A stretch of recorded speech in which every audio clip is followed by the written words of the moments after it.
Bonjour et bienvenue.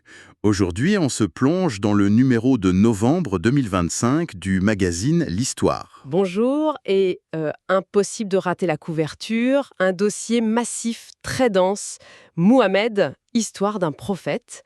Oui, un sujet complexe. Carrément. On va explorer ça en profondeur, bien sûr, mais aussi survoler les autres articles qui nous emmènent, vous allez voir, de la Polynésie jusqu'à la France du 19e siècle. Et ce qui est intéressant, c'est que l'édito du magazine donne tout de suite le ton. Il parle de la recherche d'une histoire apaisée. Une histoire apaisée, c'est-à-dire... L'enjeu, c'est de réussir à séparer le personnage historique des récits presque mythologiques, de la tradition, des polémiques. démêler l'homme de la légende, en quelque sorte? Voilà, c'est exactement ça. Et ce n'est pas simple, parce que les sources sont, comment dire, un vrai casse-tête pour les historiens. Justement, parlons-en. La question que tout le monde se pose, que sait-on vraiment de la vie de Mohammed? Alors, le premier point, et c'est le plus important, il n'a laissé aucun écrit. Rien du tout. Rien. Et le Coran n'est pas une biographie, il ne raconte pas sa vie, c'est la parole de Dieu qu'il est censé avoir transmise. Donc sur quoi les historiens travaillent-ils? Principalement sur deux types de textes. D'abord la Sira, qui est sa biographie officielle, et ensuite les hadiths. Les hadiths, ce sont les récits de ses actes, ses paroles. Exactement, des milliers de petites anecdotes.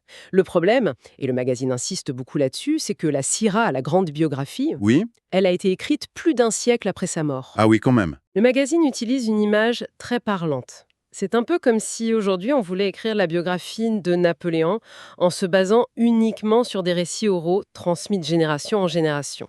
On imagine bien les déformations possibles. Du coup, ces textes ont une visée morale, édifiante, plus qu'historique. Ils veulent construire un modèle. C'est pour ça que la moindre découverte archéologique est si importante. Tout à fait, comme le fameux Coran de Birmingham, des fragments datés entre 570 et 650. Donc là, on est quasiment à son époque.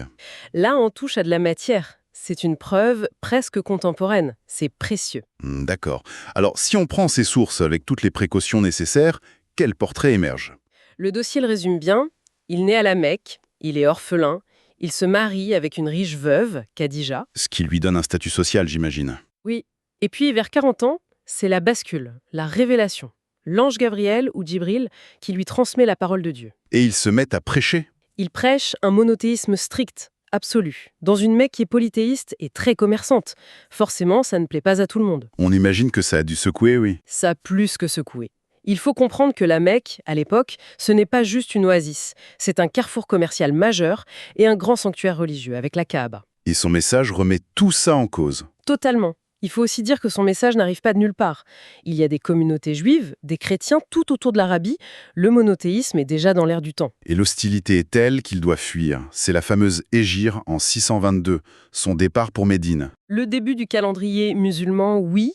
Et là, à Médine, tout change. C'est là que le dossier pose une question très directe. Peut-on dire que Mohammed est un homme de pouvoir? Et la réponse est clairement oui. À Médine, le prophète persécuté devient un chef de communauté. Un arbitre, un législateur. Et un chef de guerre? C'est ça qui est souvent surprenant. Comment on passe du prophète au stratège militaire? C'est la question clé. Le magazine explique que dans le contexte de l'époque, les deux sont indissociables. Pour que sa communauté survive face à l'hostilité de la Mecque, il fallait un chef politique et militaire. Donc la fusion s'est faite par nécessité. Exactement. Il n'a pas seulement uni des croyants, il a unifié des tribus arabes qui se faisaient la guerre depuis des siècles. C'est cet acte politique qui va poser les fondations d'un empire immense après sa mort. Un autre point intéressant du dossier, c'est la question des images. On entend souvent que l'islam interdit de représenter le prophète. Oui, Mais le magazine est rempli de miniatures persanes ou turques magnifiques où on le voit, parfois même avec le visage découvert. c'est bien plus compliqué qu'une simple interdiction, en effet. Ces images, issues de manuscrits, n'étaient pas destinées au culte public dans une mosquée. Ah, d'accord. C'étaient des illustrations pour des cercles privés, très lettrés, des princes, des riches mécènes. Elles servaient à illustrer le récit, pas à être vénérées. L'image comme illustration d'un récit de pouvoir, un peu comme les reliques d'ailleurs, c'est le dernier point du dossier. Tout à fait. Le poil de barbe, le manteau, l'empreinte de pied. On apprend que les sultans ottomans à Istanbul conservaient précieusement le manteau du prophète. Ce n'était pas juste pour la collection. Ah non, pas du tout. Posséder la relique la plus importante, c'était se positionner comme l'héritier légitime du prophète. Un instrument de légitimation politique, donc. Voilà, c'est l'illustration parfaite de cet entrelacement constant entre le spirituel et le temporel. C'est fou. Et cet entrelacement, on le retrouve dans un tout autre article du magazine. On quitte l'Arabie du 7e siècle.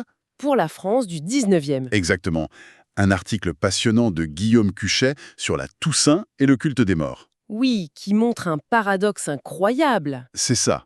Au moment même où la société française se laïcise, où l'État se sépare de l'Église, La visite au cimetière le jour de la Toussaint devient un immense phénomène populaire, un rituel familial quasi obligatoire. mais comment l'explique-t-il? En fait, il parle d'un transfert de sacralité. La mémoire familiale qui était avant centrée sur l'Église se déplace vers le cimetière.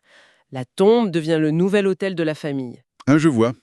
Fleurir la tombe des ancêtres devient une façon d'affirmer l'unité et l'histoire de sa famille. C'est ça, un rituel religieux qui survit en prenant un nouveau sens, beaucoup plus social et mémoriel. Une autre façon de construire une mémoire. De la mémoire familiale, on passe à la mémoire nationale, avec un sujet beaucoup plus récent et plus sombre. Les essais nucléaires français en Polynésie. Voilà. 30 ans d'essai entre 1966 et 1996. L'article est très factuel. 193 essais à Mururoa et Fangatofa. Des chiffres qui donnent le vertige. Et derrière, il y a l'impact sur l'écosystème, sur la santé des populations. Une histoire d'une longue lutte pour la reconnaissance. Une mémoire que l'État a longtemps voulu contrôler, voire effacer. Oui, et ce qui est très bien montré, c'est l'impact politique. Pour beaucoup de Polynésiens, ces essais, décidés à Paris, ont été le symbole d'une relation coloniale qui n'en finissait pas. Absolument. Et l'opposition à ces essais a structuré et renforcé le mouvement indépendantiste local. La bataille pour l'environnement est devenue une bataille pour la souveraineté. C'est une mémoire de lutte qui s'est construite contre la mémoire officielle. Tout à fait. Et en feuilletant le reste du magazine, on trouve des pépites. Par exemple, une rubrique qui s'appelle « Sokolé et coup de couteau ». Le titre est génial. Une histoire incroyable. C'est une affaire de faux en Moyen-Âge. Une femme, en 1330, qui fabrique un faux document pour hériter d'un comté. Un vrai thriller médiéval. Mais au-delà de l'anecdote, ça nous ramène à notre question de départ. Comment sait-on ce que l'on sait? Exactement. Si même au XIVe siècle, on peut manipuler un document officiel pour réécrire l'histoire et s'approprier le pouvoir, Ça veut dire que les fake news n'ont rien de nouveau. pas du tout. C'est aussi vieux que l'écriture. C'est vertigineux. Et à l'opposé, il y a ceux qui n'avaient même pas le droit d'écrire. L'article sur les portraits de Bagnard. Oui, c'est très émouvant sur l'art des prisonniers des bagnes de Guyane ou de Nouvelle-Calédonie. Des hommes qui sculptaient avec 3 fois rien, un os, une noix de coco. C'est une forme de mémoire clandestine, une façon de survivre. Dans un système fait pour les broyer, ils créaient pour se souvenir de qui ils étaient. C'est une résilience poignante. Et pour boucler la boucle, on termine avec une analyse d'un tableau du Tintoret sur la bataille de l'Épante. La fameuse victoire navale de 1571 des chrétiens sur l'Empire ottoman. Et là, on est en plein dans la fabrique de la mémoire, par l'image. Ah, complètement. L'article décortique le tableau pour montrer comment c'est une arme de propagande. La lumière divine sur les navires chrétiens, les anges qui combattent. Le but n'est pas de montrer la réalité de la bataille. Non, le but est de construire le récit d'une victoire voulue par Dieu. L'art comme un communiqué de victoire éternelle. Donc, si on résume, de la biographie d'un prophète à une fête des morts qui change de sens, en passant par un tableau de propagande, ce que ce magazine nous montre, c'est que l'histoire, ce n'est pas une collection de faits. Non, c'est un champ de bataille pour la mémoire. C'est exactement ça. Qui raconte l'histoire, pourquoi et avec quels outils? Tout à fait. Et ça m'amène à une dernière réflexion. Le dossier sur Mohammed est l'affaire de faux au Moyen-Âge. Oui. Ils se rejoignent sur l'importance cruciale de l'écrit. De l'écrit pour construire une vérité, une légitimité. L'un pour fonder une religion, l'autre pour voler un héritage. Précisément.